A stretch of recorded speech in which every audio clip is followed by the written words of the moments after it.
السلام على سید الانبیاء والمرسلین ربنا آتنا فی الدنیا حسنۃ وفی الآخرۃ حسنۃ وقنا عذاب النار وقنا عذاب القبر وقنا عذاب الحشر وقنا عذاب الحساب۔ یا اللہ عز و جل جو کلام شریف پڑھی، یا اللہ عز و جل اس کا ثواب اپنے شایان نشان عطا فرما۔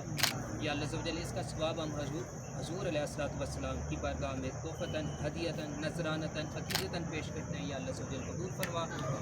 حضور علیہ الصلوۃ والسلام کے وسیلے جلیلہ سے جتنے بھی انبیاء، صحابہ کرام، تابعین، تبع تابعین، جتنے بھی مومنین مومنات، شہدائے کربلا، یا اللہ عز و جل جتنے بھی مسلمان اس دنیا فانی سے رخصت ہوئے، تمام کی ارواح کو پیش کرتے ہیں، قبول فرما۔